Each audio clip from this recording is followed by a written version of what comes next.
Bom, galera, aqui é o Ricardo, professor de Matemática, Estatística e Econometria da UEMP. Hoje eu vou falar para vocês sobre distribuições normais, vou fazer uma introdução sobre distribuição normal, mas antes vou definir o variável aleatória contínua. Nós vimos anteriormente as variáveis aleatórias discretas, onde o fenômeno ele era contável, enumerável, por exemplo, de estatística, né?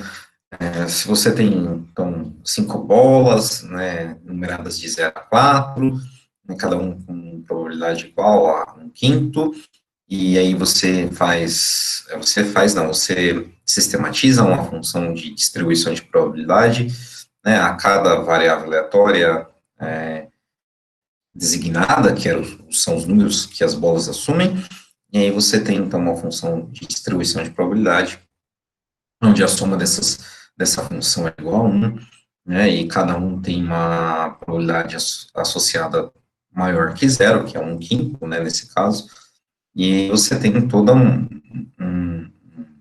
processo de, de definição, tá, de uma função de distribuição, e estudamos também a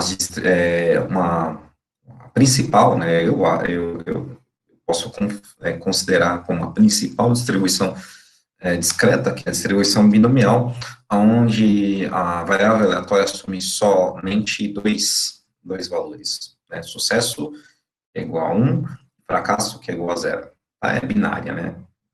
Sucesso ou sim igual a 1, fracasso ou não igual a 0. Enfim, agora nós iremos estudar as variáveis aleatórias contínuas, onde a medida, né, do fenômeno, né, dos elementos do fenômeno são medidas contínuas, né, são variáveis contínuas, como o tempo e seus submúltiplos, medida de capacidade e seus submúltiplos, né, volume nesse caso, e essas variáveis aleatórias contínuas, elas têm também uma função de probabilidade, nesse caso, função de distribuição de probabilidade, e também, nesse caso, as funções de densidade, chamada de função densidade de probabilidade, e essa função densidade de probabilidade tem seguintes características bem definidas que eu vou falar conforme eu passo a apresentação, ok? Vamos lá, então. Bem, conforme já havia dito anteriormente, uma variável aleatória contínua, ela pode assumir qualquer valor numérico dentro de um intervalo ou um conjunto de intervalo. A partir de um experimento, né, observável.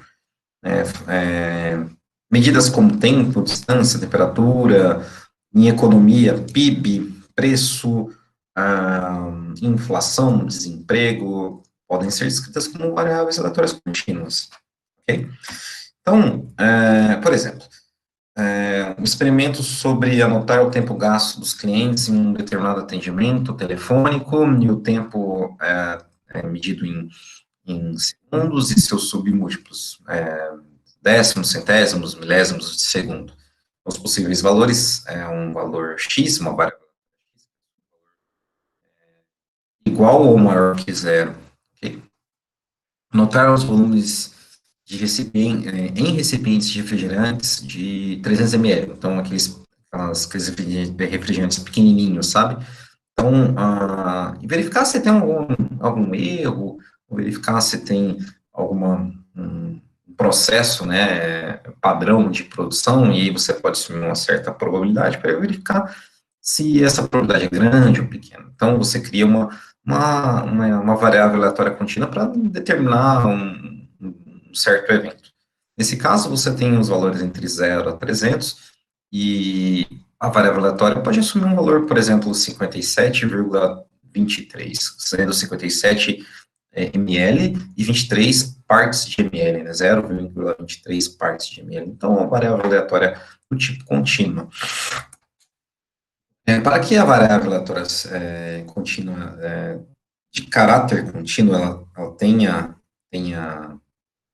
assunção, né, assume probabilidade, ela deve se associar a uma função densidade de probabilidade, equivalente à função de distribuição de probabilidade quando das variáveis aleatórias discretas.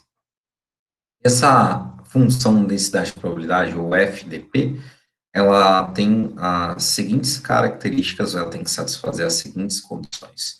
A função tem que ser positiva, no máximo nula, e que a função abaixo, né, é uma função contínua, então é uma função matemática definida por uma curva, né, ela é contínua e derivável, ela tem que, dentro do seu sua área de atuação, né, seu domínio ali, entre menos infinito e infinito, então, em toda o seu domínio, ela tem que estar definida, e que a integral dessa função, ela seja igual a 1, porque é uma medida de probabilidade, né? Como nas funções de distribuição de probabilidade da variável aleatória discreta, ela, por exemplo, das bolas que eu falei, de 5 bolas, e ela vai dizer a 4, né, numerada, 0, 1, 2, 3 e 4, e assumir igual probabilidade de um meio, se você somar um meio, mais um meio, mais um meio, mais um meio, mais um meio, meio não, um quinto, desculpa, um quinto, mais um quinto, mais um quinto, mais um quinto, mais um quinto, são 5 quintos, que é igual a 1. Então, ela é uma função de distribuição de probabilidade. Da mesma forma, a função densidade de probabilidade, ela tem essa característica. Então, dentre todos o seu domínio, né, dentre todos os possíveis valores que a variável aleatória contínua pode assumir, ela, na sua soma das áreas, né, abaixo da função, ela é igual a 1. Tudo bem? Então, esse exemplinho aqui é bem bacana para você analisar, para nós analisarmos nesse caso. E essa função por partes, né, é uma função densidade de probabilidade. Basicamente, basta calcular a função densidade de probabilidade entre 0 e 2 para 2x mais 3, ela é definida uma função linear, e verificar se essa função é uma função densidade de probabilidade. Então, se ela for maior que 1, ela não é, né? Caso contrário, se ela for igual a 1, se ela for maior que 1, não, se ela for diferente de 1, se ela for diferente de 1, essa função não é uma função de densidade de probabilidade, e se ela for igual a 1, ela, sim, ela é uma função de densidade de probabilidade. Então, basta calcular a integral de 2x mais 3 no intervalo de 0 a 2, ou seja, basta calcular a integral definida de 2x mais 3 para x igual a 0 e x igual a 2, sendo x igual a 0 o limite inferior de integração e o x igual a 2 o limite superior de integração. Vamos lá fazer essa no quadro para ver se é ou não é, ok? Então, olha só.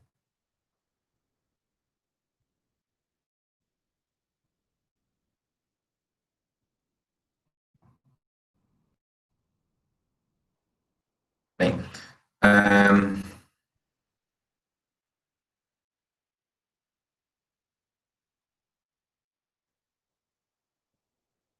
sendo o f de x igual a 2x mais 3, nós devemos então utilizar a integral da soma como a soma das integrais e fazer assim, ó. Nós temos o seguinte, f de x, né, como vocês podem observar, igual a uma função definida por partes, né, antes de tudo, né, igual a 2x mais 3 se x está entre 0 e 2, certo? Então, x está entre 0 e 2, incluindo 0, incluindo 2, 0 caso. Fazer a integração nesse intervalo aqui. Então, olha só.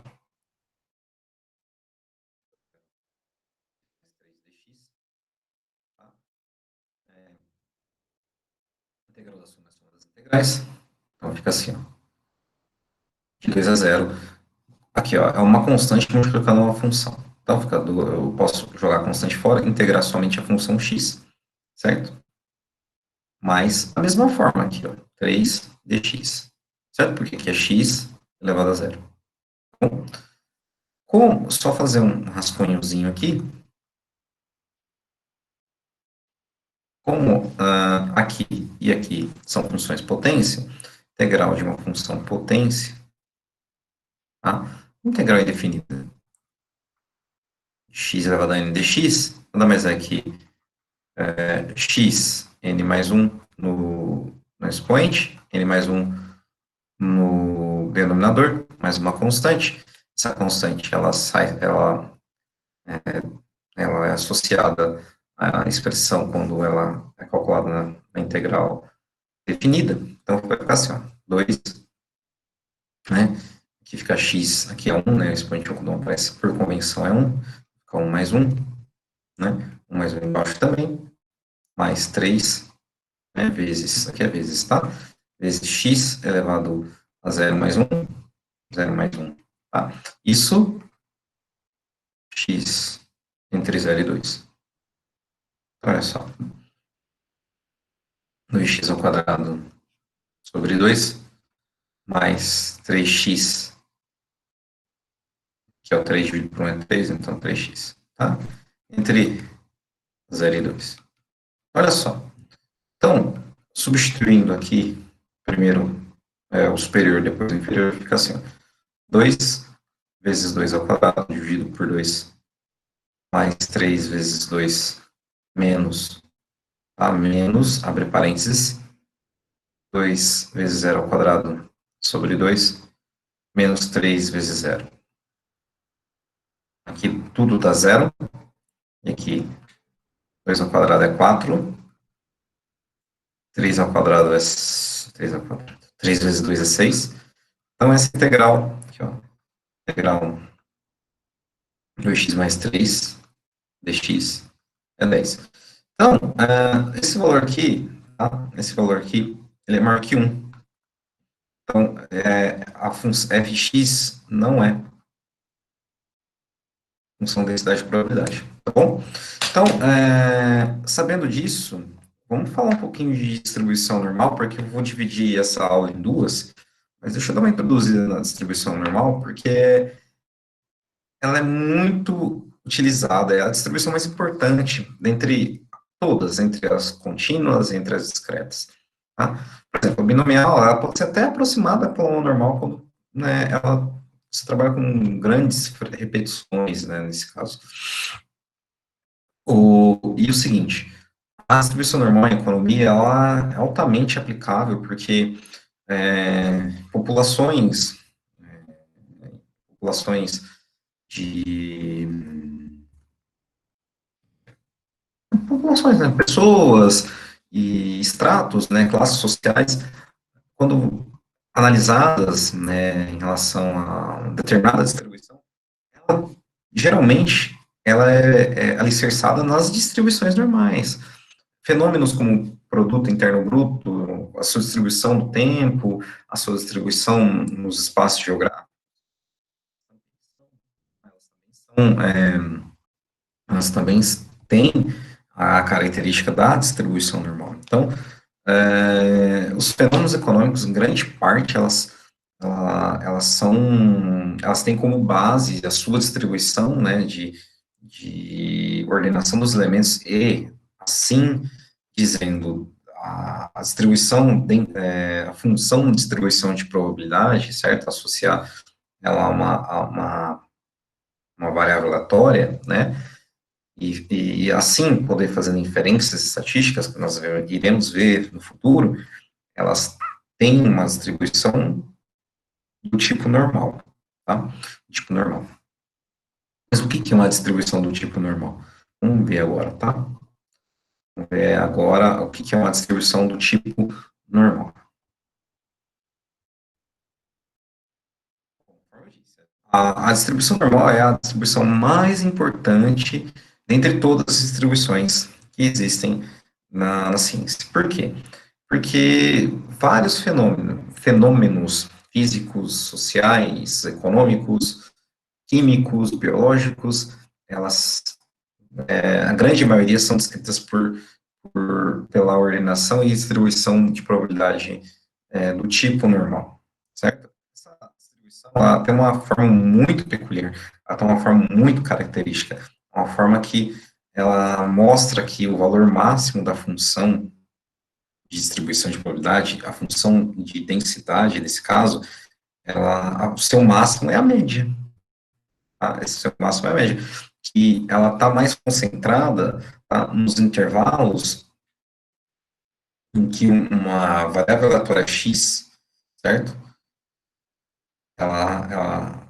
Cuja média ela está centrada, tá?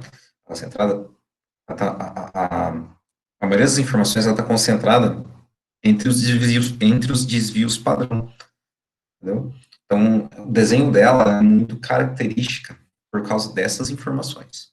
Ok? Então, vamos analisar agora.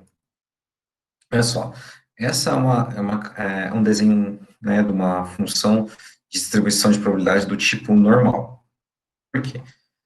Que é o valor máximo, tá? Que a função assume. Esse mi quer dizer a média, tá? A média das observações de um determinado fenômeno que contém essa distribuição, certo?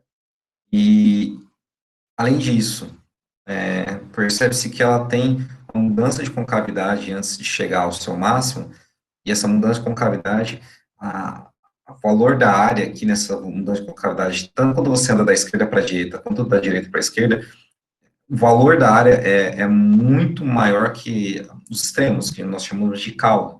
Certo? Então, as informações estão mais concentradas, próximas à sua média, certo? E essas mudanças de concavidade,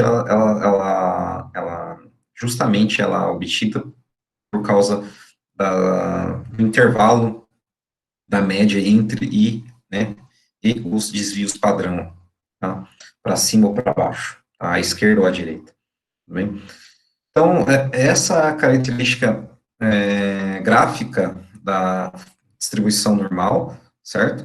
Com x sendo a variável aleatória contínua de análise, e f de x a probabilidade a ela associada. Bem, mas cada fenômeno, tá? Cada fenômeno, ela tem a sua média e tem a sua variância, né? E tem, respectivamente, seu desvio padrão. E como calcular uma probabilidade, ou como associar uma probabilidade, sendo que cada fenômeno tem uma média e tem um desvio padrão específico?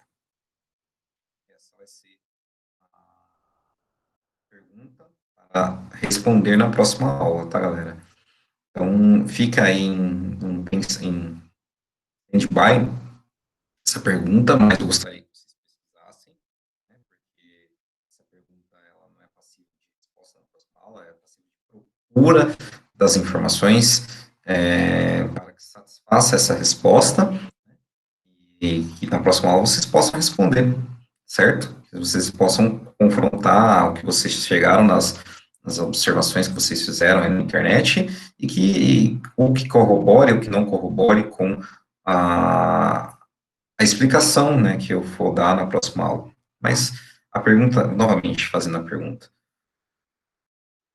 Inúmeros fenômenos distintos da natureza científica, econômicos, sociais, físicos, biológicos, químicos, tá? Com médias, com medidas, com desvios padrão e variâncias totalmente distintas uma da outra. Por exemplo, a medida do PIB, que é em reais ou dólares monetária, é muito diferente, por exemplo, uma, é, uma distribuição da produção das colmeias de abelha que fabricam mel, certo? Que fabricam mel ou cera, né? Aquela geleia real, e é medida em ml ou centímetros cúbicos, mas ambos fenômenos têm distribuição do tipo normal.